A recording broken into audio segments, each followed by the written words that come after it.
Hello, my name is Marcus. I'm the compiler of a collection of therapy quotes entitled 1001 Windmills of the Mind, a collection of advanced self-help quotes taken from what's often called the psychodynamic or the psychoanalytic perspective, which long ago, as I understand, is referred to by some, perhaps many, as philosophical medicine and narrative medicine. Yesterday, we introduced a new metaphor for the mind, the famous theater idea, theater of the mind idea. I've never really used it before. I've heard it, of course, many times. And recently I found a CD album entitled Theater of the Mind by a rock band that goes by the name of Mystery out of Quebec. And from that album, there's a very good song in there, by the way, which we covered here called The Inner Journey Part 1 on the grief process. Sort of a guided meditation, a little bit of a guided meditation to help a person acknowledge the grief process, admit the grief process. The old lady was weeping, the leaves, and travel in the woods, and this little journey kind of idea.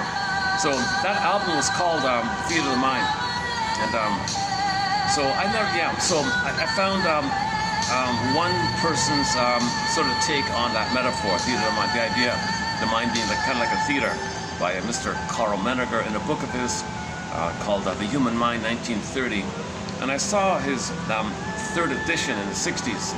He kept it intact, so you seem to be satisfied with it. So I'll read it out again here in a minute.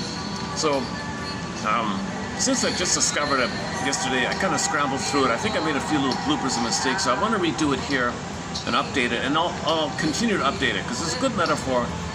And Miss Joyce McDougall has a whole series of books called Theater of the Mind or something, or Mind Theater, or I forgot exactly.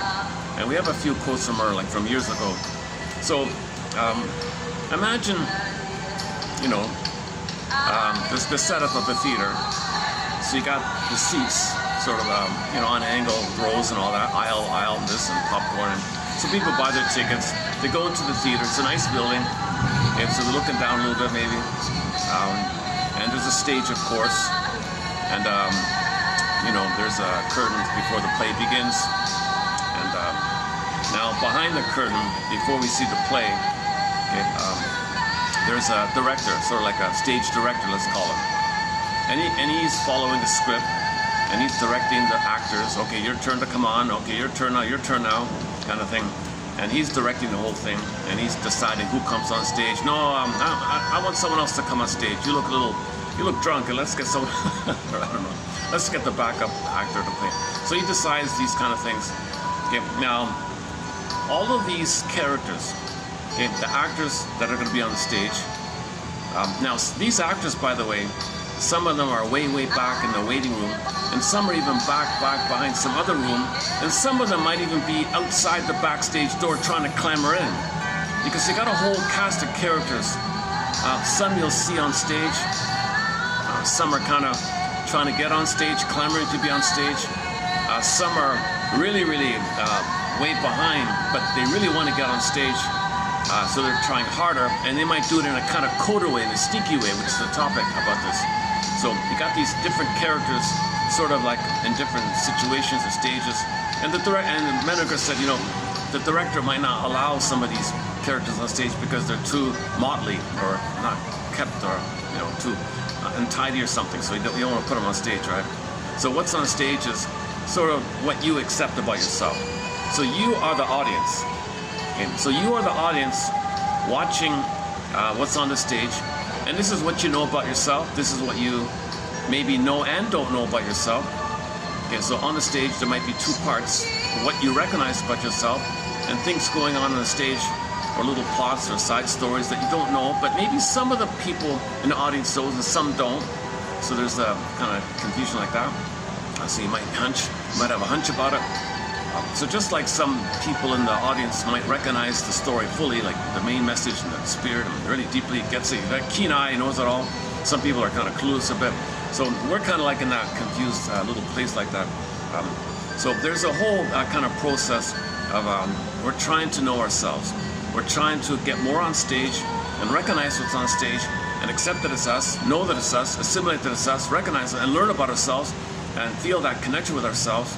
Okay, so and the stage director is kind of key there, because he's kind of like kind of modulating what the person can handle, what he needs to handle, what the person should know, but he knows they can't know it, but let a little in.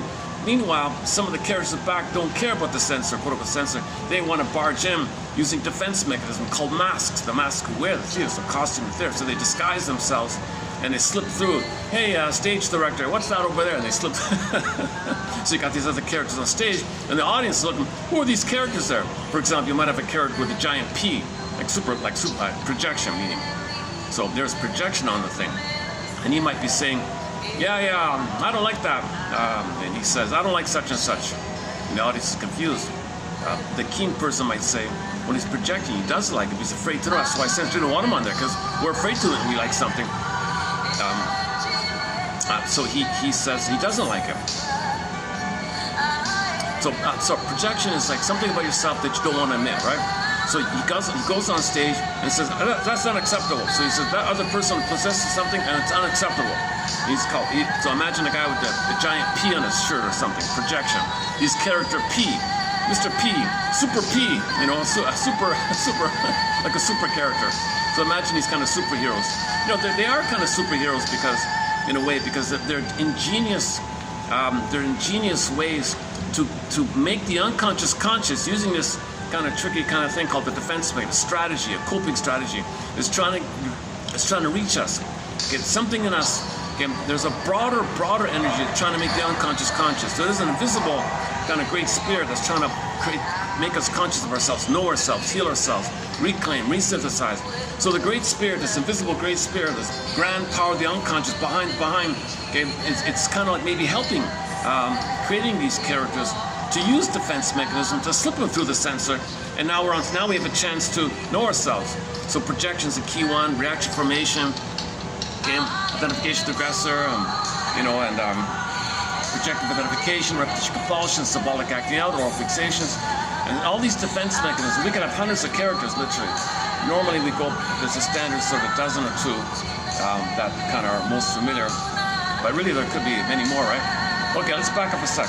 So imagine all these are parts of a person. So the conscious part of you, okay, that's the audience. And in the audience, there might be some, reminiscing and confusing and self-questioning, self-reflecting. What's that? Maybe the people in the audience are like talking to each other. What does that mean? That's within us. Reflecting. What does that mean? Okay, so that's within us, right? So that's pretty clear, right? The audience is us, our conscious part, the self-reflecting mind, our awareness, our conscious self. And we want to know more. That's why we're looking at the stage. I want to know more about myself. So know thyself. So we'll go to the stage. I want to know myself. All right, come stage, bring it on. Show me more about myself. Teach me about myself. Know thyself. I want to reclaim parts of myself that I've denied, I've buried. And some of these parts are outside the building. Even they're clamoring on the back door trying to get in. Oh my God, let them in, please. But the director says, you can't handle it. Yes, I can. No, you can't. No, you can. I guess I can. Because this whole kind of conflict, this where we want to know, we're afraid to know, we want to know, we're afraid to know, our pain to know, kind of thing. Okay. So I closed up yesterday's video with an experimental add-on to, or an example, let's say, of Menneger's theater, right? So whatever is on the stage, generally speaking, it's what we're familiar with, but parts won't be familiar to us, right? Okay, these are the actors like that. So we're learning about ourselves and seeing about ourselves, and parts of us we don't know. Okay, fine. Now, parts of aspects of ourselves which are suppressed, which we know, but we're kind of embarrassed. So they're kind of, that's called suppression. Something about us that we don't want to show, but we know it's there, it exists. So they're kind of like the first level back, let's say, called suppression. And they might pop up. We're embarrassed, but it's coming to us. So the director says, this is embarrassing, but the truth will upset your feet. Let the person know he's embarrassed about something. All right, you guy, you sir, drop your cigarette. You're on now. Cue, you get on. So he gets on, and the audience go, oh my God, you mean that's me? Oh my God. So this suppression, so something about yourself. Yeah, I kind of knew, but I didn't want to know. It's really now I know it. Oh my God. So these actors representing personifications, aspects of yourself you don't want to know. It's called suppression. Now repression is more about, it's more deeply buried, and you don't even know that they exist. Whereas suppression, you know they exist, but you're embarrassed to show it to yourself and to others. Repression, they're the deeper characters. They got it more behind, like outside the theater thing. they're like really kind of rejected, and they're clamoring at the door, let me in, let me in. So that's called repression, where they're kind of outside the theater, in the back alley or whatever, and they're all drunk or whatever, I don't know. Motley, they're all motley. He called them motley. I have no idea about the band Motley Crue. I don't know. There's a Motley Crue. I'm not into kind of grungy heavy metal stuff. We only have one heavy metal song, I think. What's it called again? I forgot what it's called. Well, it's not even heavy metal. It's we have one hard rock song that maybe borders on heavy metal called what's it called again? By the German band called Pan Ram. The song of theirs called Crime and Passion. It's sort of halfway between hard rock and I would just say it's hard rock. We don't really even have heavy metal at all, actually. So the Motley Crue, are they heavy metal band? I don't know. I'm interested in them. Many of the songs that are soundtrack are progressive rock, classic rock. You know, like the band Mystery and Triumph and Rick Santos. Santos Band, April Wine, Street Heart, Prism, and all these great classic bands, and so on. Like a lot of copyright issues, so limited. What you're hearing here is from the Ivory Coast. She's sort of a beloved singer from the 80s and the Ivory Coast, Nyanka Bell, Miss Bell. We've got 3 of her songs on her soundtrack. This is off a scratchy old vinyl, so I can play it kind of. Great song, eh? She really belts it out, eh? She's kind of like I don't know, a bit of a Whitney Houston, like for her area kind of thing, or Donna Summer or something for her area. She's considered a pop disco kind of musician. Miss Nyanka Bell, Miss Bell. The song was Chini Numeri Eri. Hard to pronounce. But here it is here, right?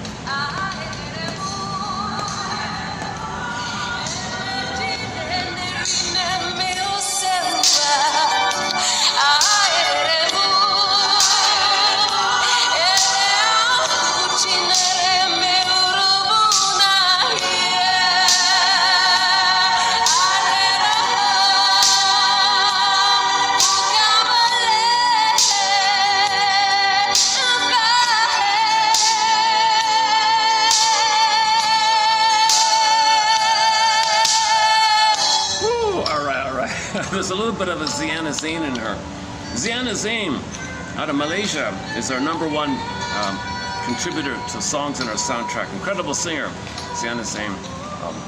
They're all copyrighted. I don't really play too often, but she's one of my favorite singers for sure. Yeah. Like she kind of belts it out like Miss Nyanka Bell and Whitney Houston kind of. We have no songs by Whitney Houston, but okay, enough about the songs here. But okay, so I want to finish up. I want to continue where I left off yesterday's video. I was a little scrambling. I was stuttering a little bit. A lot of interruptions, kind of thing. Rain. It rains, so it's a little cooler. Thank God. So now I feel refresher. It just stopped raining. Right? No, it's still raining a bit. Yeah.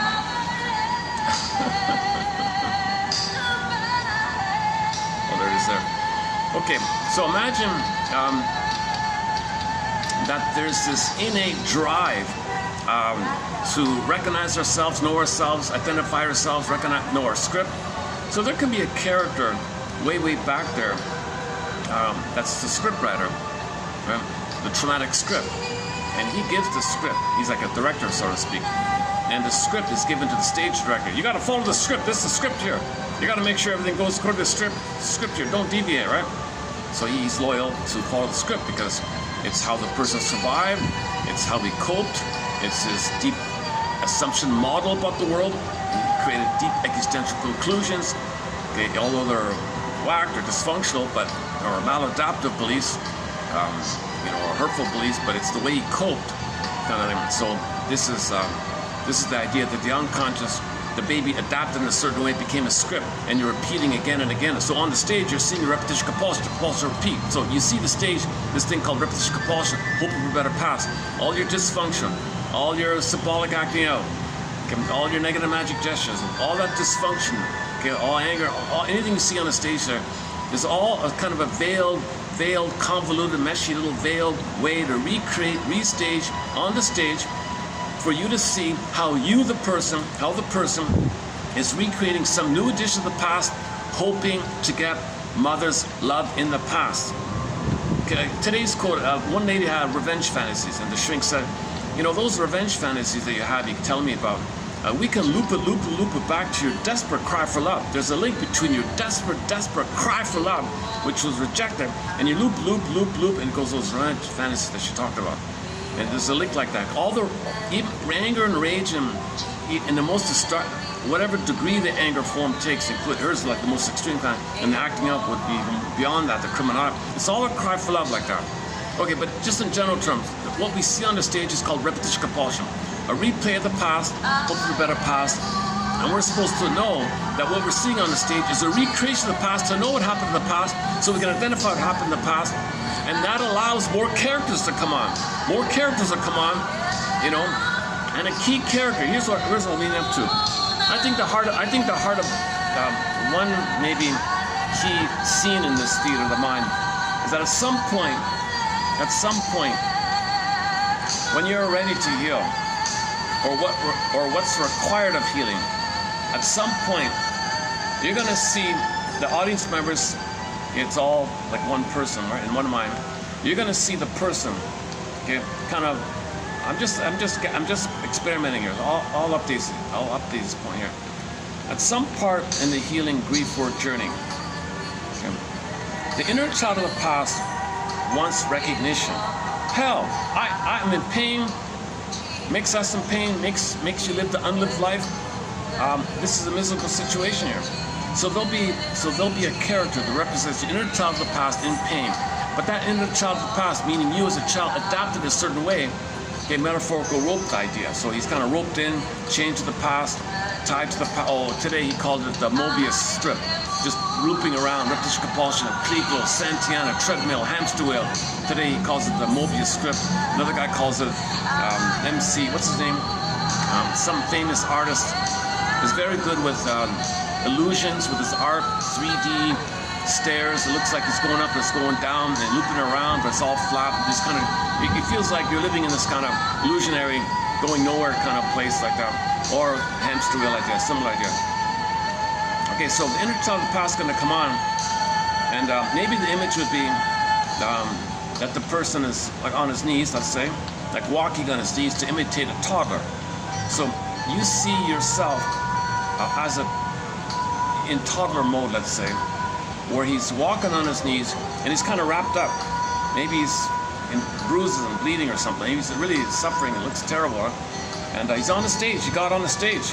He bypassed the director, or the director said, "No, welcome. Your turn now. Please come on. I'm afraid. Yeah, I hear you. But we kept you behind for decades and decades. And I think you want to be seen, don't you?" "Yeah, I do." And maybe some. Dear audience, pause here. Your soul is going to come on stage here. Your soul. Hush now. Wait. Your soul is going to come on the stage here. Audience is, you know, oh my God. The most important moment of the play, let's say. Right? So he crawls on, he walks on stage, maybe on his knees like that. And he's wrapped up, bleeding and bruised. You can imagine, you create some version of yourself as a child, wrapped up and tangled. Maybe the Mobius strip is around you and or maybe some kind of entangling kind of setup, or I don't know, whatever. It's just you're immobilized, you're frozen, or so you can play around with that idea, whatever freely comes up. So he comes on the stage. Okay, so you see yourself as rocking on the knees like that. I'm trying to think of people on the camera here. So, due to the rain, I have to come out to this part here. When it stops raining, I'll go back. I'm just near the elevators there for the shelter here. Geez, just when I started this video, people just suddenly appeared. Oh my God. I startle easily, depends on my mood. Okay, sorry, let's go back to the theater of the mind here. Okay, so finally, inner child of the past. Okay, so you representing how you feel as a child, wounded child. So you as a toddler. Maybe you can see yourself as a toddler. Maybe find a photo of yourself when you're a little toddler or something. Or maybe baby crawling. I don't know. Just experiment with whatever feels right. So anyways, your inner child of the past. Okay, how you cope with trauma, the entanglement, the compromises you have to make. You have to freeze up your soul. So maybe the heart is frozen, let's say. The heart is like stunned or something, you know, or maybe it's the Tin Man empty or something. Where's my heart kind of idea. Or, you know, maybe he's like a stuffed rabbit, like Velveteen Rabbit. You know, you got to experiment with some kind of sad, in pain kind of image of yourself. So anyways, this character is personification to represent, personification to personify how you felt and how you cope as a child. However that's going to look, it'll be unique for each person. That's something we all have in common, by the way, Homo Traumicus. So this character comes on stage. There's a hush in the whole theater. It's kind of like the highlight of the whole play, like that. The kid comes on the scene and he can't speak. He's like frozen. He's got what they call he's so afraid he clamps up. He can't speak, right? Long ago, Freud called it the hysterical thing. All the emotion went to the body. He clamped up. So he's trying to speak voiceless. He wants to say something, he can't really say it. So he's struggling and he's tangled up, but he's trying to say something. What he's waiting for, what the key point is, it's not about him anymore now. It's about the audience. The audience, somebody, a spokesperson for the audience, you yourself, or the majority of the audience, or everybody ideally, will say to the child, thank you. Thank you. Thank you for doing all this. Thank you for keeping me alive. You paid a huge price. You've been in pain all this time. But what you did kept us alive. Thank you. Okay, so he might break down in tears. The wrappings, the cord, whatever, wraps away. The heart comes alive. He may be a little liberated, a little free now. That's what I've been waiting for. I can speak now. Oh, thanks. What a relief. Thank you for acknowledging me. Thank you for seeing me. Thank you for admitting that I did all this. Thank you for the gratitude. You were blaming me all the time. You were denying me all the time. You were telling me to get out of the theater. I was starving in the back alley, out of the room like that. I couldn't even get in. I couldn't even ask to get in. And finally, after all these decades, you acknowledged me and you said thank you. And what a relief.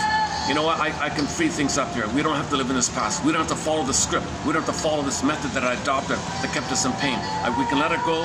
Okay, we can play Bob Marley, emancipate yourself from mental slavery. None but ourselves can set us free. So now you're free. Person, you're free. Conscious, you're free. You can be in the present now. You can love in the present, experiment in the present. And now you're kind of like resuming development. Okay, famous rebirth motif. So maybe like a bird, you know, or some kind of a rebirth motif. Okay, born again idea, or you know, virgin birth. So now you're a psychological born. In other words, your development that was in the beginning, where the child wanted to make you feel embodied and real and alive, ontological self, vital self, core self, real self, true self, feminine element, feminine, who you be, had you been left, the core self, the capacities of the embodied and the real self. Okay, that's all frozen, right? So the child's frozen, it's entangled up, coping in a way, in pain, kind of hold it, maybe stunned, maybe disassociated, doesn't know anything, the amnesia, maybe he's kind of can't speak, pre-verbal like that. But the audience says, okay, wow.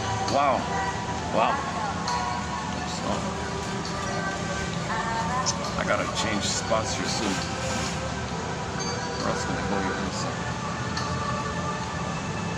Yeah, try not to get people. I don't want to get people on the camera like that. Okay. It's just, you know, it was raining when I came out. And good. There'll be fewer people, right, on the rain. Takes like 2 weeks for my shoes to dry. Okay, well, I really went off topic here. That's why I like having spaces where I can speak freely, and sometimes I get interrupted right in the key point like that, like say here a couple times. All right, so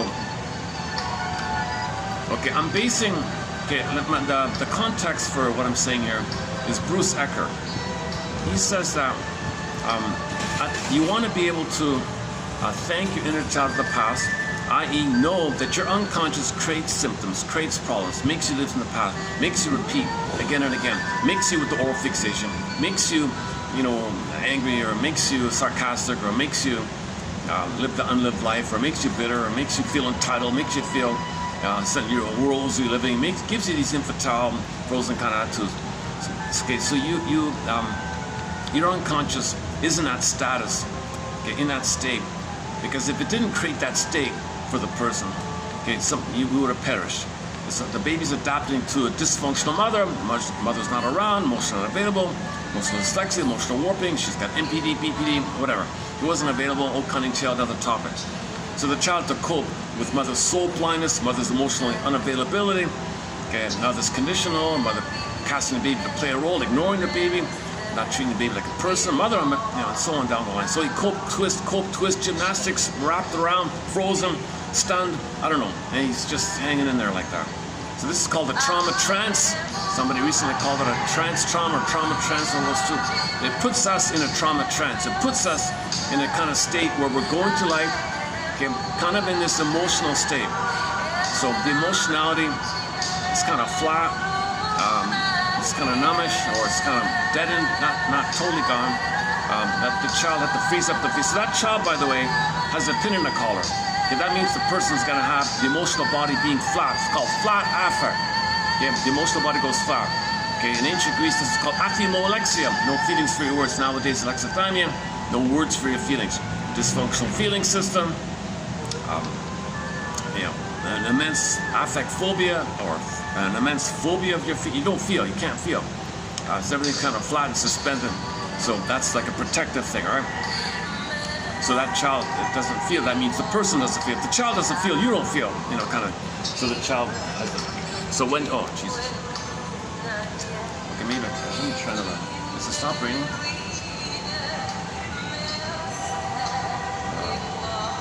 Yeah, okay, maybe I can move it over.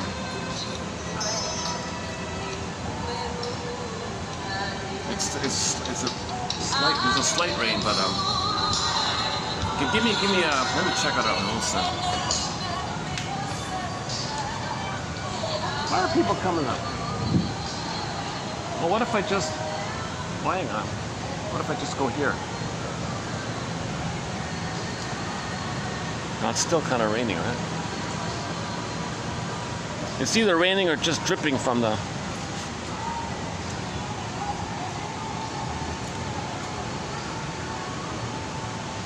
it's still, no, it's still raining. No, it's still raining.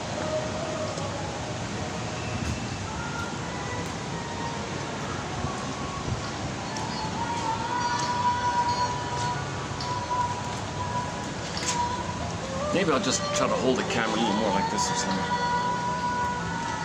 Oh, yeah, okay. Yeah, okay. Give me a second. Let me do a shuffle here.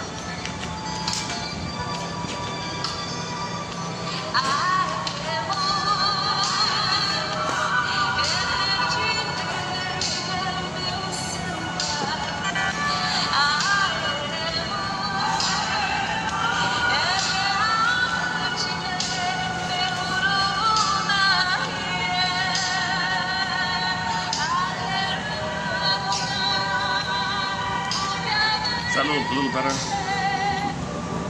Oops. Oh, jeez. Oh, that's what I did. There's a massive jumbo TV screen right in front of me there. Oh, man.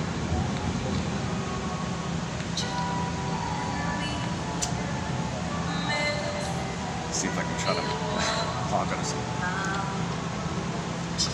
It's a real attack on the soul. These violent, gruesome, subliminal,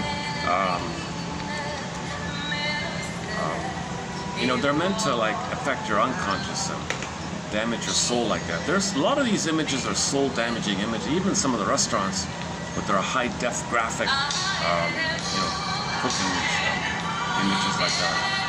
They're shocking and they're violent. A lot of these things. Oh, we're showing you the scene of the kitchen. The chef is preparing your dinner. What are you talking about?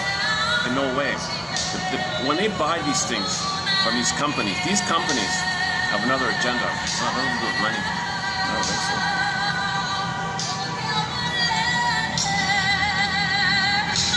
Yeah, I gotta change. Yeah, hold on a second. Let's see. What about right here? Can I do it right here?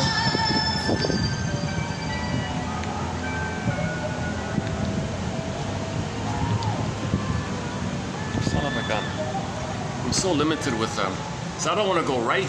I don't want to go right to the elevator. That'll freak people out when the guard will probably keep me out.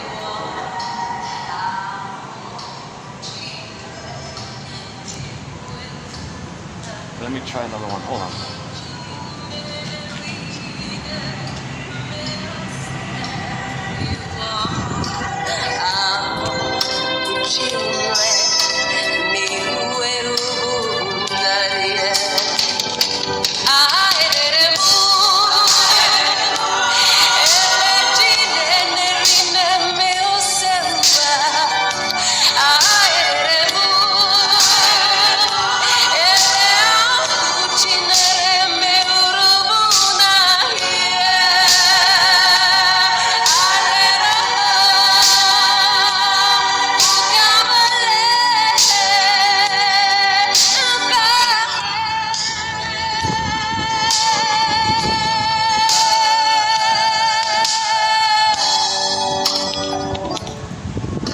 This is just temporary. It's a little awkward here, but I still like this stuff. I don't want to block the path here. Oh yeah, sure enough, yeah. The moment I sit here, so I'm kind of blocking the way here. Jesus Christ. Well, hopefully they'll be kind enough to walk around for a minute. Jesus Christ. Okay, just for a few minutes, let's try it like this. I'm sure I'm gonna get interrupted here. I'm waiting for the. I can't get right on the phone. Oh, wait a minute. I did bring the umbrella. I just remembered that. Okay, sorry for these lengthy delays due to technical issues. Yeah, it's worth it. Let me give me a good 5 minutes to set up over there.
Okay, let me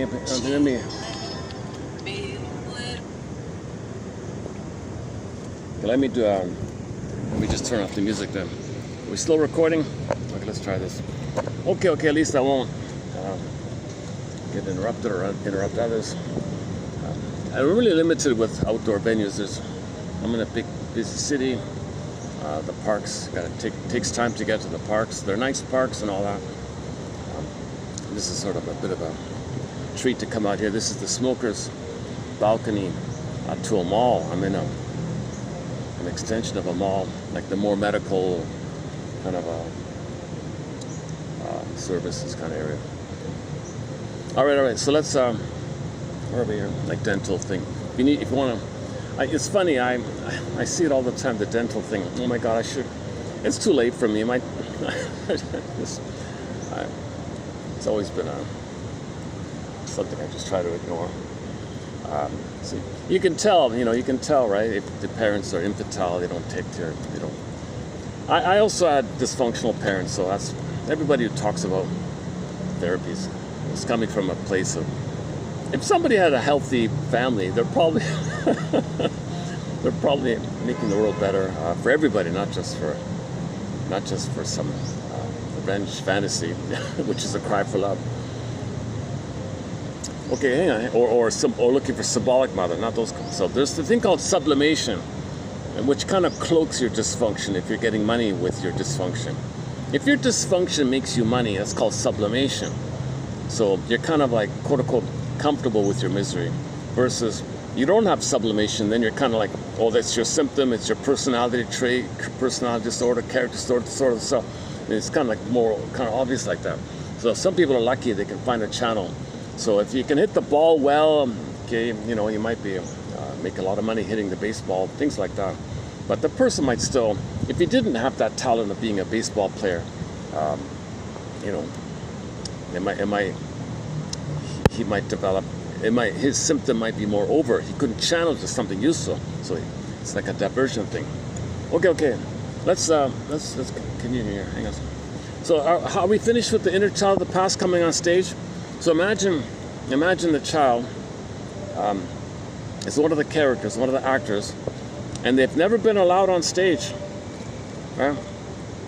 For decades and decades and decades. You get the part of you called the stage director, never allowed.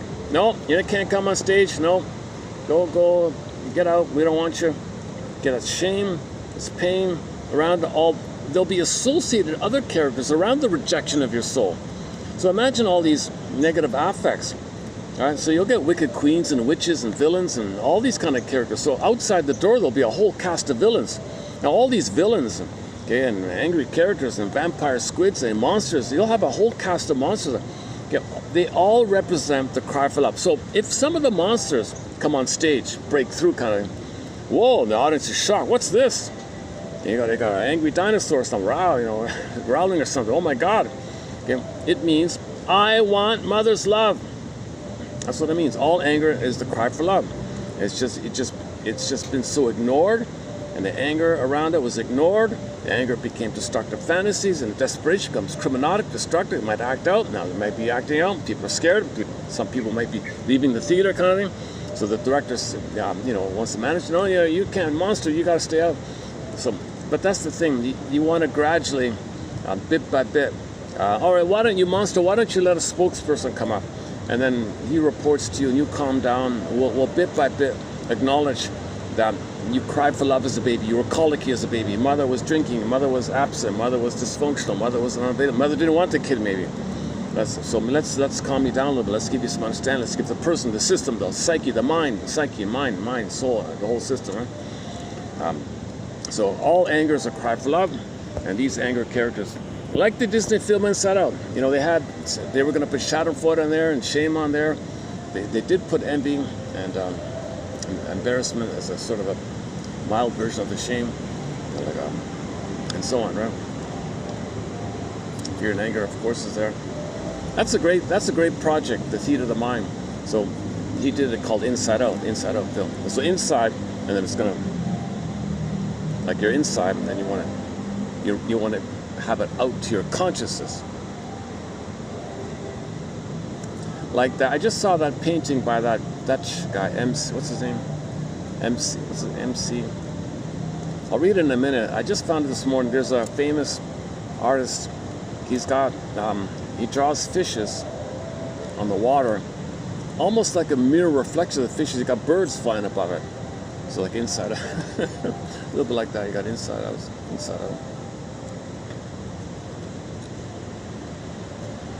Inside out also can mean like you have sensate, okay, feeling, that's data. That's your impression, sensate. Like data on the inside, your affect in your body, commotions the body, it's inside your body. You got affect called sensate, bodily commotions, emotions, feeling, that's inside. Now the out is your conscious recognition. and your expression and your comprehension of your apprehension. Your syntax and language and communication expression, that's the out of the inside out. So you want a link between the inside out, yin and yang, okay? Night and day, moon and sun, feminine, masculine, soul, spirit, inside out, same idea. Inside out means yin yang, the same idea. So you want a harmonious interplay where you can conscious of what you feel, communicate what you feel, know what you feel. See, a lot of dysfunctional person, that's fragmented. They don't know what they feel, they don't know what they think. Obsessives have a rumination about minutia. They can't think in broader terms because that bring up feeling. They don't want to have feeling. They can't feel. They don't want to think to leave feeling, so they refuge in minutia. Hysterics have a kind of crude, impulsive emotions. They don't understand it. So kind of raw, but they can't really hold it fully, and they can't even formulate what it means. So hysterics cannot have a proper linking between the inside and out. And same with obsessive, inside and out, like that. So the obsessive, the emotions implode in, and their narcissism is covert, and they want to be a good boy with minutia. The hysterics, the affect kind of pops up, but it's crude. So they overly display their narcissistic wanting attention from others, because both are looking for symbiosis, both are looking for connection, and both have identity development arrested. So that, okay, this topic on the implosion of affect, or expelling of affect, imploding of affect, and various personalities based on the affect imploding in, obsessive, depressive, paranoid, and affect popping up, hysteric, impulsive acting out, the 6 there, 3 up, 3 down kind of thing. It's Joseph Barnett.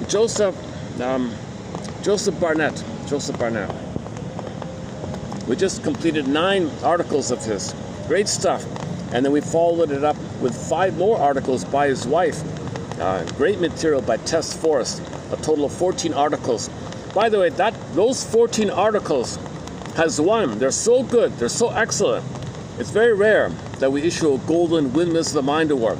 But those 14 articles by that power shrink couple, he's a medical doctor shrink. She's sort of like a family PhD, family systems, gestalt, over, interpersonal counseling, marriage counseling, that kind of. She's not a medical doctor, but she's a clear writer and very insightful, and we discussed 5 of her articles. So all in 14 articles. So those 14 articles have won a golden Windmills of the Mind award. I really can't get water on this phone. It's all kind of cracked and open it's exposed on the top here, but the problem, wait a minute, there's another spot. Oh, I forgot about that. I've got another little nook I can go to. Yeah, I forgot about that. Or just stay here? Wait, is it going to increase? I was looking at it.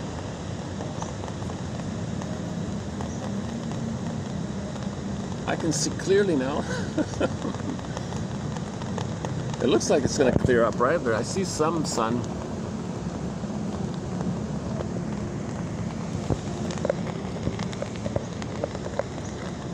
Let me do a quick readout of. Let me just do a quick. Hold it like this. All right. This is from This is from Carl Menninger, famous shrink back in the day.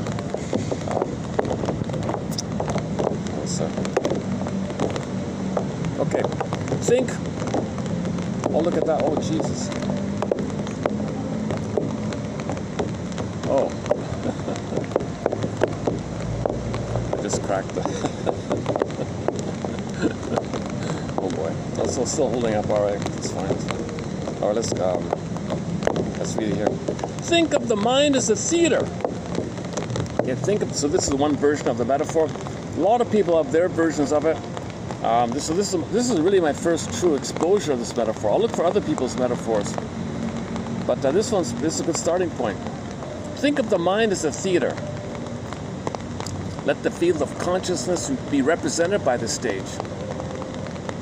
On it, from time to time, there come and go certain actors, directed from the wings by a stage manager, who has derived his standards and experiences from training and example and precept and pictured ideal from the lives and mouths of parents, teachers, early friends, influences, etc.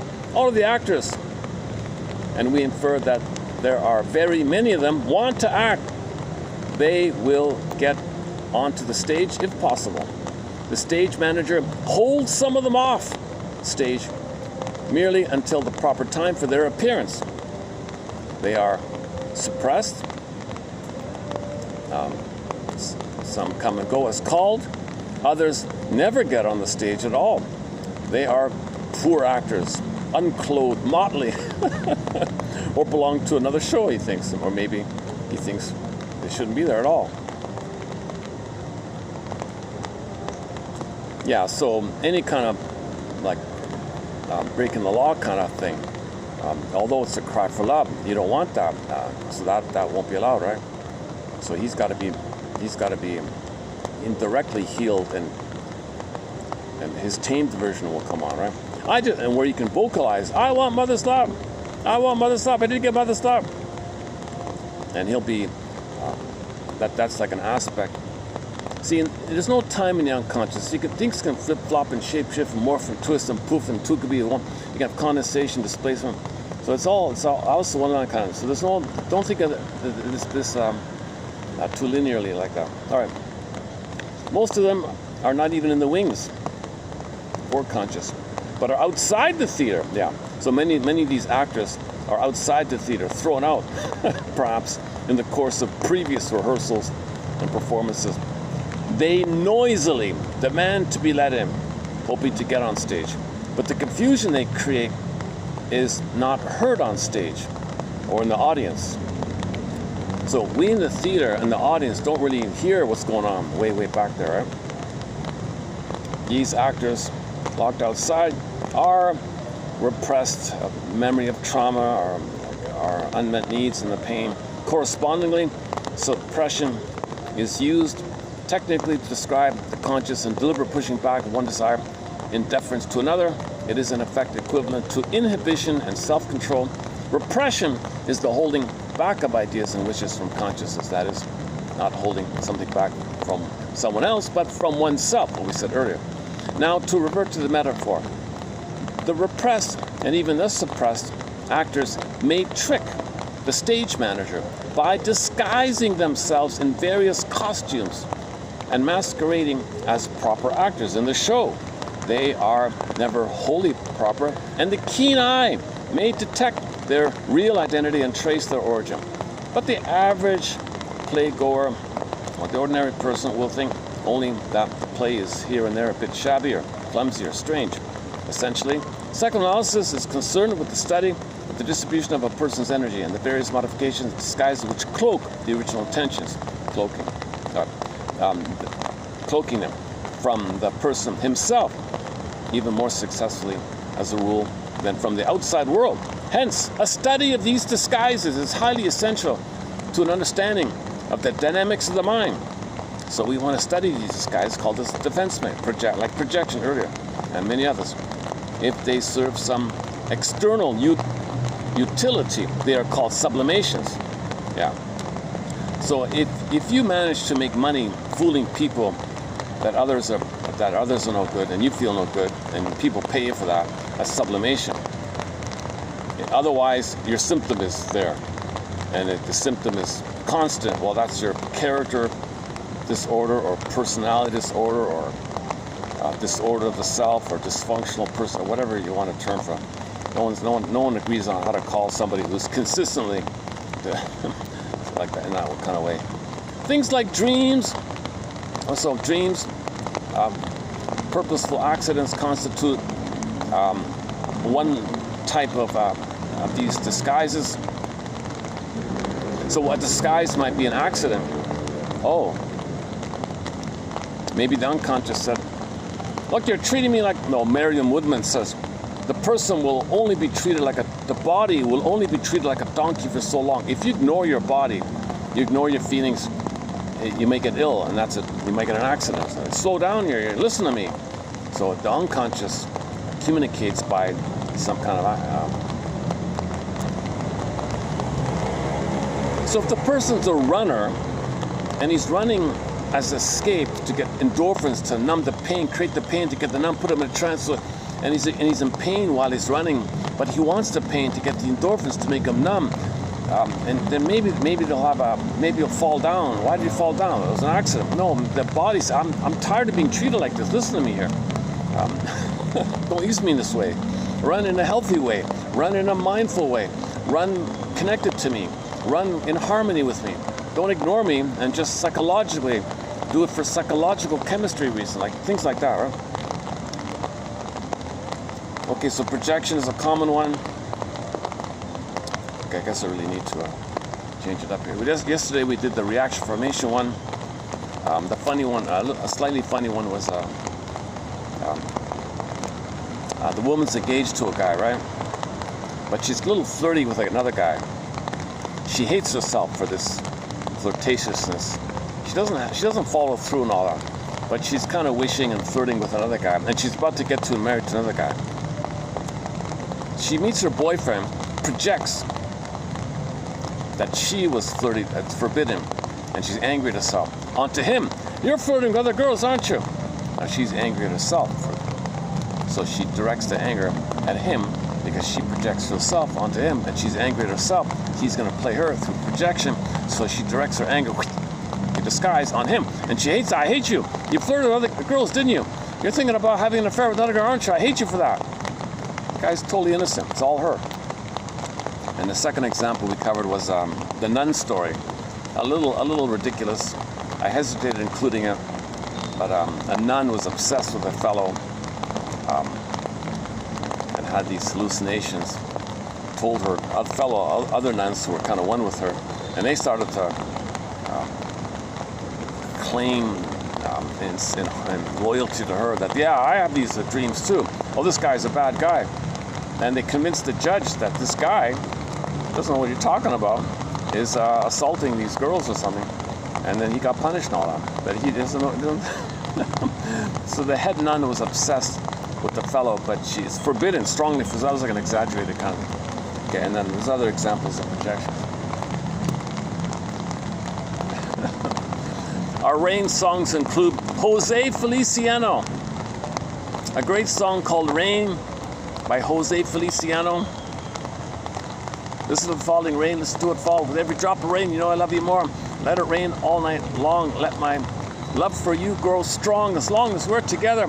Who cares about weather? Anne Murray does an excellent cover of Jose Feliciano's song called Rain off her 1970 album Honeyweed and Laughter. It's a great song, a great cover of hers. Other people, of course, have covered it, but it's really Jose Feliciano. That's his song. He wrote it. He's the guy. And other people have covered it. Anne Murray, it's a cover. Actually, that album is all covers by her. Tears in the Rain we mentioned earlier by Triumph. And I've got other songs about rain. Oh, Delusion Rain. Oh my God. Yeah, let's play that today. It's funny. I was thinking about it. So we're currently playing songs by the rock band Mystery out of Quebec. A recent song of theirs is called Delusion Rain. I didn't think too much of it myself. I took a peek at the lyrics, and the parts of it are okay. I get it. Some of it's a little vague like that. I kind of just put it aside. But anyways, I had a second look at it. The overall, if you kind of just take like a general overall perspective of the song Delusion Rain, what he means is, I'm tired of the drip by drips propagandalized delusion rain. Like just like the rain drip by drip. You turn on the TV, lie like the rain drip drip drip. We're being bombarded non-stop. Okay, like these ads, drip drip drip drip. It's insulting, they're patronizing, they're hurtful. It's lying, it's offensive, insulting and patronizing and demeaning, and trying to inject subliminal harmful images.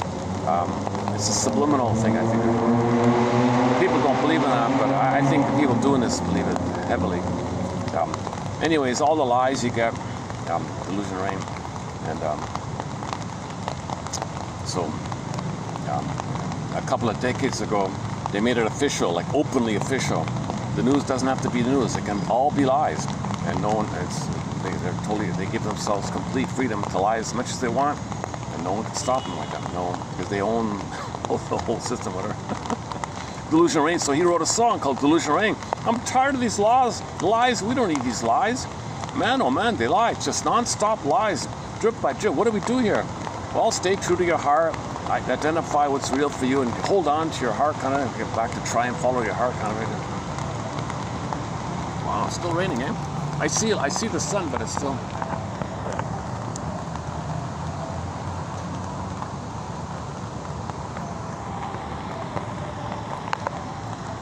I gotta cover the phone.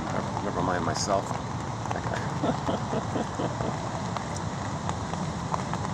It's refreshing. Actually, it's refreshing to get a little water here. Are we holding out okay? As long as I don't get water in the phone, I'm fine. So I don't mind other things. All right. Okay. Okay. Yesterday we ran through briefly some of the other disguises. Okay. Now in this video here, I want to pick up on another disguise. Okay. So reaction formation, saying the opposite. So on stage, you might have reaction formation, RF, right? So a character comes on, super RF, who's that? So the audience is saying, who's RF? What's RF? People are whispering amongst them, who's that character? What's his role? Some say, I know what it means. What does it mean? Well, listen to him. RF says, reaction formation. So the nun example, the woman example. My boyfriend is flirting with other girls. Oh. Reaction formation is saying, reaction formation on stage. Dear audience, the person is flirting with someone else. Now the keen eye would say, oh, it's a veiled disguise, masquerade saying that the person is flirting with somebody. Oh, really? Shock. Oh my God. Some people don't get it, some people get it. So in a veiled way, reaction formation is trying to tell you in code via telling you the opposite. So sometimes the only way to say something is to say the opposite. That's the way to have like a link to it, like a line to it. You're afraid of it, but you flip it. Called counterphobia, reaction formation, like this. So that's another disguise, right? So projection, you attribute to others. Reaction formation, you speak in flipped code. Yeah. We can go on down the line like that. Right? Identification with the aggressor. Oh my God. So identification with the aggressor. So it'd be you dressed like your mother or something, or father, let's say. One of the parents. Yikes, right? Oh my shock. Oh my God, what the hell is that? You mean, is this character saying, I'm imitating, I'm too loyal to the mother? Like I'm imitating, I'm not myself, and I want her power, and I'm gonna do to others what she did to me, and that's a part of me. Shock, right? So this is all about letting you know about the various sneaky ways the psyche wants you to know yourself. It can't come to you directly, so it comes to you in this kind of sneaky way. Just like with dreams, you wake up and you get like a fragment, because that's all you can handle. This idea is called the screen memory, today's topic. So let me jump to today's one here. So one of the disguises is called, I've never used this phrase before, but somebody mentioned it this morning here. I mean, in my scanning here. Okay. I think it's not. No, it's starting to stop here. All right, good. Okay. So there's a couple here, Baden and Mahone. Miss Baden and Mr. Mahone, Eugene Mahone and is Diane or something, Baden, I forgot. They have an article in the 1991 or something like that about dreams and all that. It's an undeveloped topic in our collection here. We do have a few quotes on it, so I'm gonna see if I can slowly add one more quote to it here. So they talk about the idea that you're not gonna get the full thing when you wake up. You might get like a fragment. That fragment screened out what you can't know, called a screen memory. The manifest is what you get. But the manifest what you get is quote unquote screens from you the deeper stuff. So when you get, it could be due to displacement, cherry picking, association, symbolization. So it's screened away. That's what they mean by screen away. It filters out, but it picks something you can handle, and that's the mask. That's the mask. That's the communicator. That's the messenger. And then you want to quote unquote think about it and then see if the latent, the behind, the more behind can come up, right? So, for example, a lady was walking down the road and saw a kid playing with the dog or something. They were chasing each other or something like that. She goes to bed at night and has a dream of a dog attacking her. So the triggering was during the day she saw the dog and the kid. That reminded her of her having a dog as a kid or something. Or it reminded her somehow that she, either she had a dog or not, I don't know, it doesn't matter. But what she did was she used the idea of the dog, an animal. Okay? She adopted that, transferred or displaced some more harmful thing that was attacking her, and said the dog was attacking her. Now maybe she didn't have a dog, and she might say, why did I have a nightmare of a dog attacking me? Well, that's the screen. It screened it out. It screened out the bigger thing. Maybe your mother attacked you. Maybe a neighbor attacked you or something like that. Maybe something you were unwanted and you attacked yourself.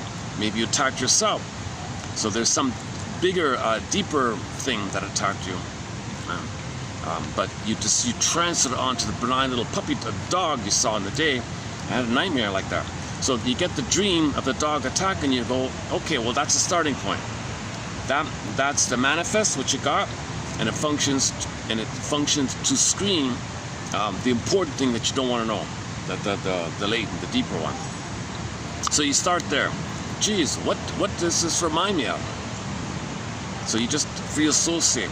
Gee, something kind of attacked me. Gee, in my childhood, can I think, what comes to mind about something attacking me in my childhood maybe it's my own anger attacking myself. Maybe it's your own anger at your mother for something, or your father at something. Maybe you're abandoned, you're angry, and you attacked yourself. It could be like a self-attack, like it's all within like that, right? So, and you just look for the deeper thing. And so this is the jargon by Mr. Freud called screen memory here. Which so before I read it, let me do the AI blurb about it. In psychoanalytic theory, a screen memory. A screen memory. The article is called Screen Memory, Symptoms and Dreams. So their theory is they think the three parts kind of go together, and you want them to synthesize so you get the truth. So you might get screen memories, symptoms like in your body or dysfunctional personality, screen memories, symptoms, and you got the dream process. But the dream process might be jammed with the screen memories and the symptoms. The stream of consciousness, your dream flow, is blocked by the screen memories and your symptoms. So if you look at those three, your dreaming process, your symptoms, and the screen memories, they say focus on those three, round and around, look at those three, round and around, and things might flow again finally. And sure enough, the woman was cured from her issues when you think of it in those kind of terms. So let's first of all clarify here. A screen memory is a conscious but distorted childhood memory that acts as a psychological defense mechanism. It vividly recalls a trivial, insignificant event to hide or screen out. So it's meant to hide or, quote, screen out a deeper, more unacceptable or traumatic repressed memory. Okay, so no, okay, and that there must have been a dog in her childhood, and she was reminded of her own dog in childhood by seeing the dog in the day in the park, whatever. So then from that point of view, that links her to her childhood. and then uses the dog as something trivial, but the dog's going to screen out the deeper feeling of having been quote-unquote attacked by something within or without or in or above. We don't really have. Okay, an isolated, highly visual, and apparently mundane memory from childhood. Yeah, look at that. Oh yeah, okay. An isolated, highly visual, and apparently mundane memory from childhood acts as a substitute, protecting the conscious mind from an intolerable or traumatic event. The therapist analyzes the trivial details of the screen memory to reveal and process the, quote, lost contents of actual underlying trauma.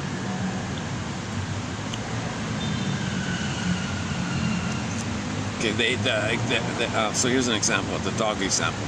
Imagine a man who has a lot of anxiety and panic in his life. He doesn't know why. He's just a very anxious kind of person, like myself. Okay.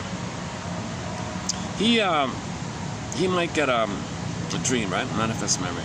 He might vividly remember a minor, seemingly harmless incident from when he was 6 years old. Playing with a dog, that's it. Okay. He experiences the memory of that dog. All right. Screen memory. So he has a dream of the childhood dog. All right. Screen memory. Psychoanalytically, this highly focused memory of the dog might serve to screen out a more severe, deeply repressed emotional trauma, like childhood neglect. So childhood neglect, the anger around it can be the dog. It's your own anger, a mother neglecting you or gaslighting you, right? The conscious mind fixes on the dog as a screen, as a displacement, as a placeholder, right? To avoid confronting the more distressing reality of the abuse. The latent, repressed memory, right? Second. All right, stop raining. Okay, good.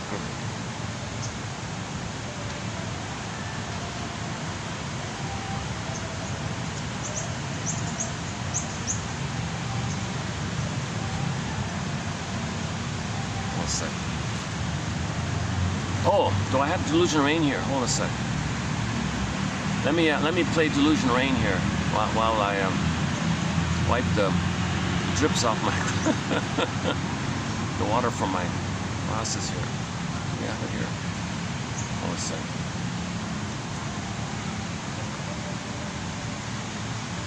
Mystery, where are you?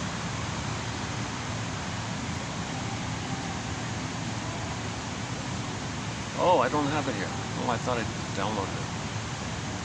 Inner journey, how do you feel? Heaven, Kuwait, destiny. Oh, hang on a sec.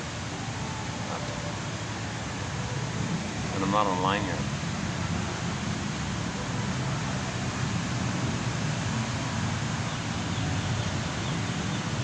Oh, I didn't get around to. Oh, I didn't. Oh, okay.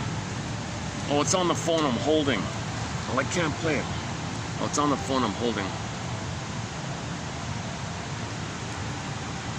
And for some reason, I no longer have Wi-Fi on this phone here when I go out.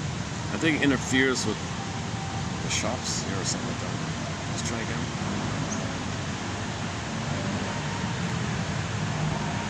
No internet connection. Son of a gun.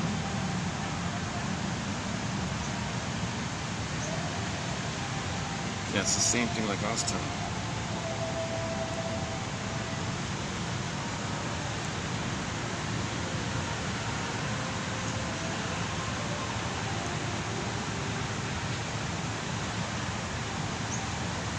Well, I was going to play Delusion Rain, but let's do it next time. Okay, never mind. I was going to try to wipe off the... yes. Let's do it this way.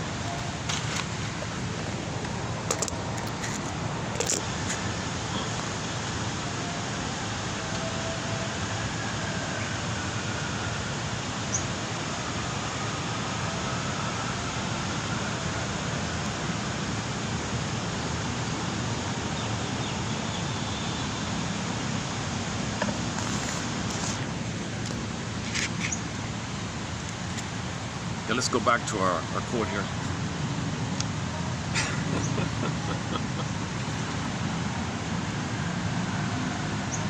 The videos that are memorable for me are like when I'm in the park and there's monitor lizards and trees around and birds and cranes and things. And I remember the outdoor videos the most. I really love doing them outdoors. I'll even remember this one a little bit. Trying to play Delusion Rain. So he went on a slight rant about the propaganda machinery. It's like a delusion rain, like a rain non-stop, drip by drip, lies, constant lies. Oh my God. So he's just complaining about that. Unnecessary, you know. Totally unnecessary. All that people doing is, my mother lied to me. My mother lied to me again and again and again. She wasn't around, made excuses, lied to me. So I lied to you because mother lied to me. Okay, that's the on the stage on the character, identification to the aggressor idea. Okay, now let's do the Miss Batten and Mr. Mahone here. Okay, dream analysis. Oh yeah. Okay. Dream analysis made it possible for this lady to recognize that her revenge fantasies as the original thirst for love that had been disappointed, and the depth and intensity. So she must have been colicky and crying and screaming at the top of her lungs, and it was unmet. It made it possible for her to understand why she needed to see herself as a psyche floundering in waters, but the hands of love were too short to reach. Yeah, I didn't read the whole dream. I didn't read the whole thing, but I'm assuming she had a nightmare where she couldn't reach something. Reaching the breast couldn't reach her, right? She could understand that these metaphors were something from within her. Things are bent out of shape, self-deception, her development's arrested, pathological, self-defeating. She could see that self-deception is a necessary stepping stone as truth stumbles. She could see that self-deception is a necessary stepping stone as truth stumbles toward the insights that allow courage to replace fear as the mind's cornerstone. She called the therapy with me psychosympathetic insight. That was her way of describing the process. A kind of revised, so they call it, Barnett calls it affective insight. An affective insight helps you to link, sensate and syntax, apprehension, comprehension, body, mind, experiential knowing. Okay, that's true cognition, where they have to true like that. Okay, again, moon and sun, body, mind, etc. Feminine, masculine, yin and yang, etc. Feminine, masculine.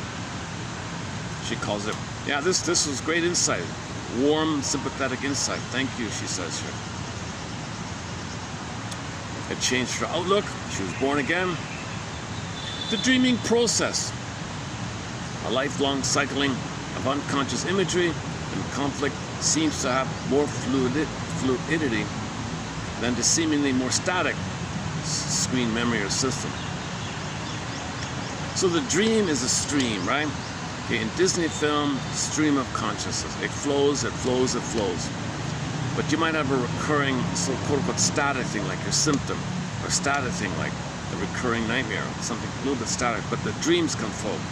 The static, repetitive nature, the structure of screen memory and symptom is suggestive of the compulsive, repetitious,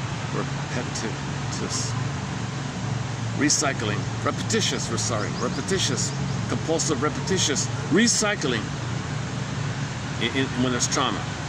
So the symptom and the screen memory, it's kind of like you're repeating, but there is a broader spirit of healing called the dreaming process.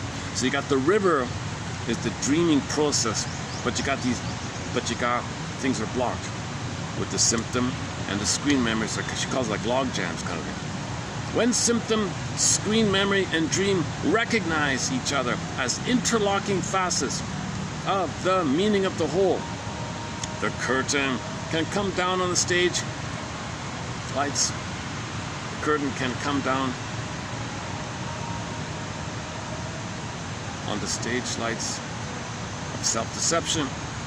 Oh, and the house lights of reality are turned up. Okay, so the theater, the play ends. Okay, so the overhead lights of reality go back to reality. Okay, when those three are aligned, and the dream can flow kind of slow raining again. So I might get water on this thing here. All right. Is that okay? What was wrestled with at first as screen memory can later be taken up in a symptom and eventually end up in a dream as the mind addresses the unresolved again and again in its search for relative closure or mastery or processing. If screen memory and symptom can serve as log jams where some excess psychic lumber can be detained for a period as the developmental currents sweep by. Dream, on the contrary, would seem to be a psychic product with all its receptors ready to engage in the free associative flow of investigation. Her symptoms, this woman's symptoms, she lists all the symptoms, fatigue, and so on, can be viewed as somatic expressions of their psychological correlatives. Okay, so this woman had a list of physical problems, and there was all a psychological correlate behind it. Now, I didn't include her theory about this. I think she's just parroting a little bit or guessing. How do you know? I have a hard time with this issue that a lot of people talk about. I didn't include it, where this woman had these list of complaints, and she thinks it was due to some quote-unquote, I don't want to say, but the idea in general is valid. Your symptoms have have psychological core relatives. If screen memory and symptom are static mental products,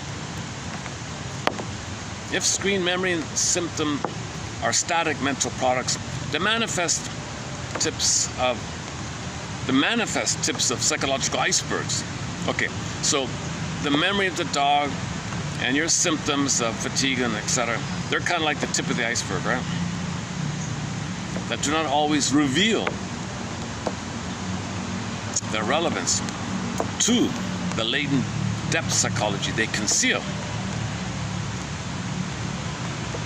Okay, so therapy and dream analysis, etc., focuses on a product that does invite free association. Say what comes to mind. Speak freely. Say what comes to mind. Come on. Say.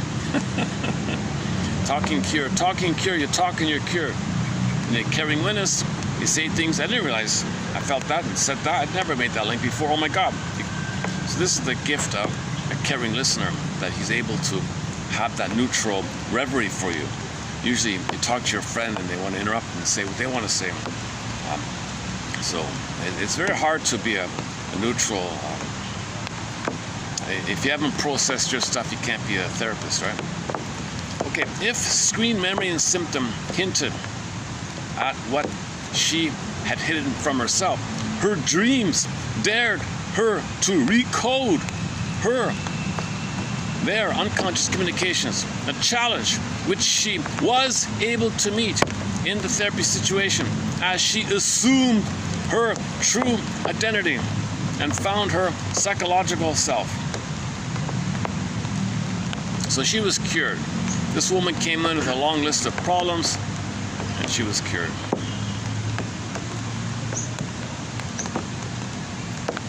She makes an interesting comment about childhood amnesia. Quote, the unrememberable and the unforgettable. You don't remember it, but you can't forget it. Okay, she's quoting someone else here. This kind of haunts you, right? It's kind of like a cornerstone erected on a sacrificial piece of the self that threatens to pull the building down around itself, even as it knows how securely, how crucially it holds it up. So this is analogous to the child coming on stage all roped up and in pain, couldn't speak. It could be a childhood amnesia. I don't remember, I can't speak. And you, the audience, have to say thank you. And then maybe you can speak like that. But that inner child's holding the person together, the whole personality together. And you didn't reach a conscious place. You don't understand that your unconscious wants the symptom, wants the childhood amnesia, because something worse would happen. You got to be aware and say thank you for all that. And then you can be in the last one here.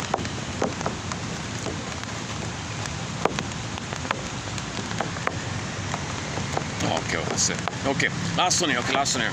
From a different author here. This is the one about, the etcher, the Escher print. Okay. So, sometimes we feel like we're living inwardly some kind of Mobius strip, right? That's repetition compulsion. You know, the Mobius, you take a slip of paper, you bend it 180 and then tie it together. It just goes endlessly like that on one side, something like that. Or the Escher print. So this is the famous artist from long ago who drew these illusionary 3D staircases and things. It looks like it's going up and it's going down. So you might feel like that within. You might feel like you're living in Escher print. I feel like I'm living in Escher print. I'm not getting anywhere. It's going up the stairs, but it's going down. I think I'm going down, but it's actually going up. What the hell? Okay. So all of the various therapy models, psychoanalysis, object relations theory, and others, including CCRT, core conflictual relational themes, or the idea of maladaptive patterns and personality disorders, Lorna Benjamin, or the idea of life plans and scripts, Roy Schaefer, or the idea of pathogenic beliefs, okay, etc., and so on down the line. Help us see better why being neurotic is so common and why it feels from the inside like one is living in a Mobius strip or Escher print, and that one is condemned to live there endlessly, forever, no time in the conscious. So if you're doing the same thing over and over, hamster wheel, like no time, similar thing.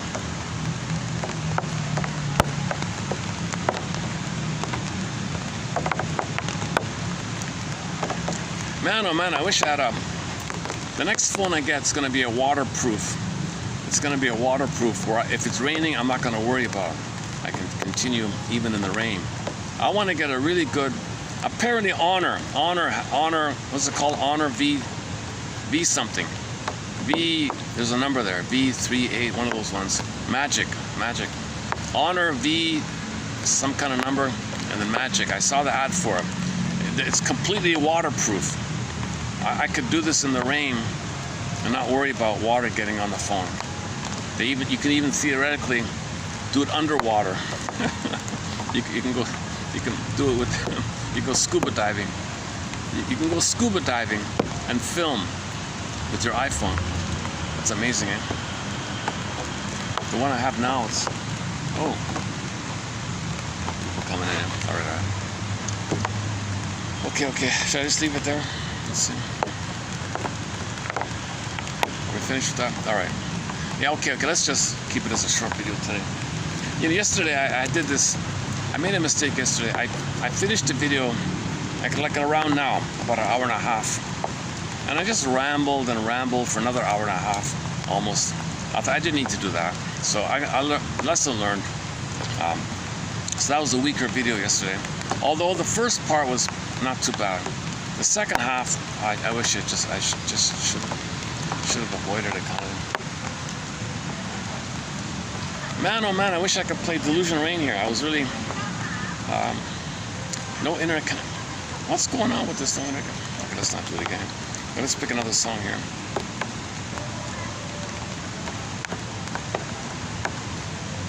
Oh, what about the one below here? We're posting below 32,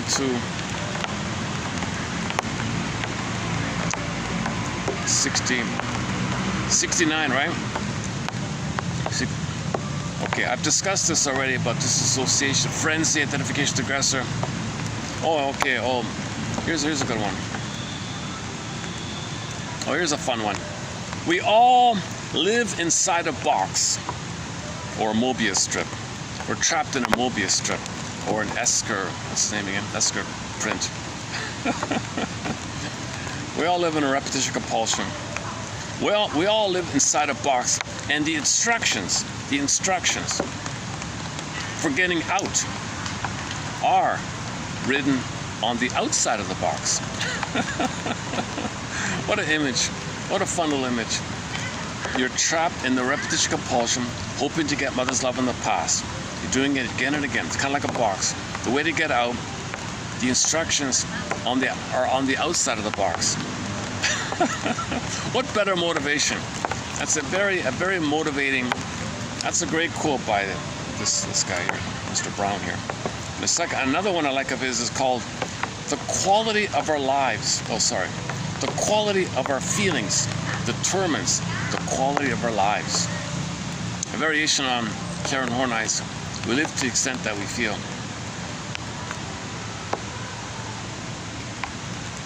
All right. Okay, let's wrap it up with a song here. When the song ends, I'll hit the stop button for today. Although it's only 4:40 here, eh?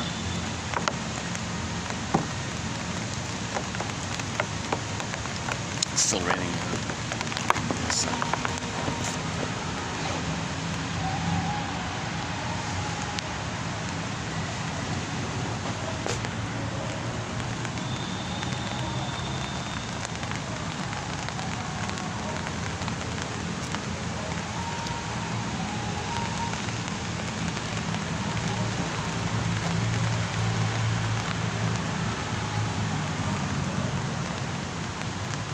Okay, let me pick a song here. Hold on a second.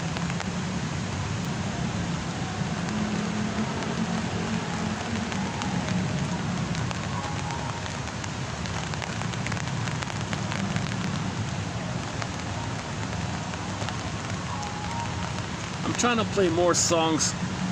I'm trying to play more and more songs that don't have the copyright problem. There are very few songs I can play that doesn't have the copyright issue.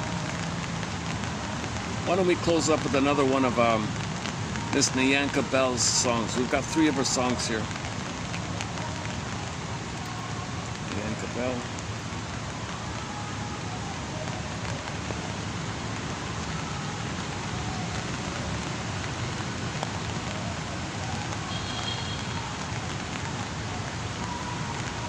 Okay, let's just play the same one, the Chineri one.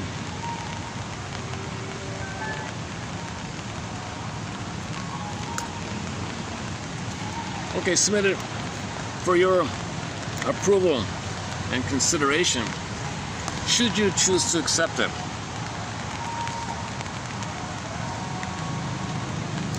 Okay. Is to entertain the idea of CEUs in the education world.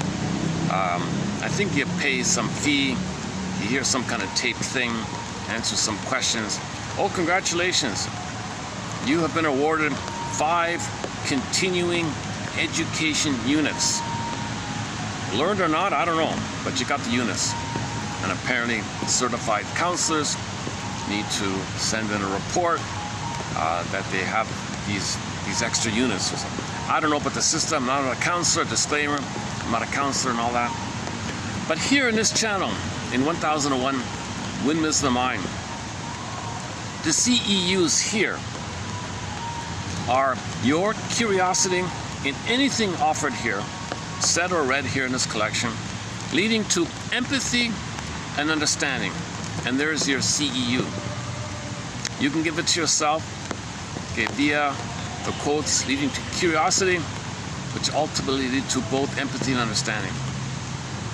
And I'll see you in the next video. And we'll talk more about that. Oh, I gotta update that thing about that metaphor, theater of the mind metaphor. It's a fun metaphor. And try it out. Okay, here. Oh yeah. Another part two. Part 2. Your mission.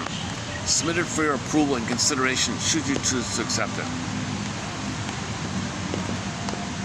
Either draw or think or imagine on stage, and you're in the audience watching a stage. See yourself, a younger version of you, or how you feel about the past, in pain, how you adapted on stage, whatever it is, and say to yourself, say to your younger self, say to your baby self, your pain self, your inner child, whatever you come up with that represents how you coped, the entanglement, the frustration you need, and mother rejected you, and your pain, you're angry, and you can't be angry, and it's symptoms, and so maybe you see you see your symptoms with the child.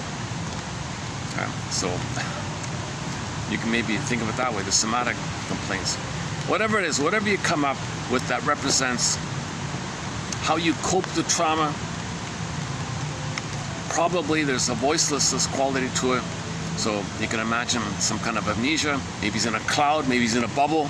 You know, play around. See if you can come up with something that represents your traumatic self, your traumatic trance, you and the traumatic you and the trauma. Put it together. The baby you in a traumatic state. What kind of thing can you represent on there? I don't know. I'm not even sure myself. My first thought was, yeah, the cord idea is all wrapped up or something. He can't move and he can't speak. Voiceless, immobile, feeling rejected. Maybe he's, kind of like had a hard life and all that stuff. Whatever you come up with, it's going to be unique for each person. There's no right answer here. There is no outer answer. There's no answer. Whatever feels okay for you. It can be simple. It could be a dog. It doesn't matter. It can be anything. It could be a plant. I don't know. It doesn't matter. Something that you're comfortable with that represents your personal construct, your traumatic script, your coping strategy of how you survived with an abusive mother. How did you survive as a child with your abusive, dysfunctional mother, who was emotionally unavailable because she was too busy getting love from the husband? He was doing it to her. She couldn't be a mother because she's still like a child, wanting to be parented by the hubby, and he was parentifying her. Okay, lies in Jocasta, recent discussion. Whatever you have on stage, okay, look at yourself on stage. Say to yourself on stage. Say to yourself on stage, man, oh man, I really thank you. I really thank you for figuring out how to cope. You put yourself in a pretzel. You put yourself in a pretzel for me, and you're suffering, and here we are surviving because of you. Man, oh man, it's painful what you did, but you figured out a way. It's an ingenious thing what you did. Huge cost, I know, and you've been in pain all this time. Miss, what's her name, has a line.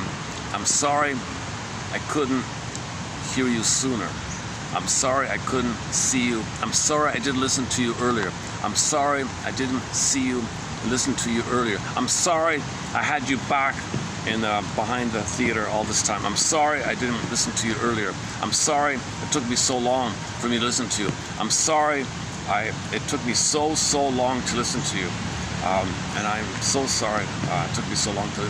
Just see if you can talk to your inner child of the past in some way, and just experiment with it like that.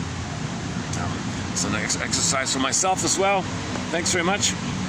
I'll see you in the next video. Take it away. Listen to Yanka Bell.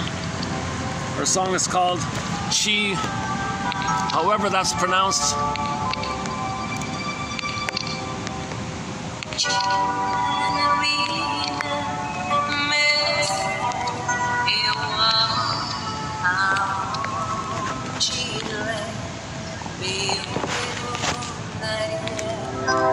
Generina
I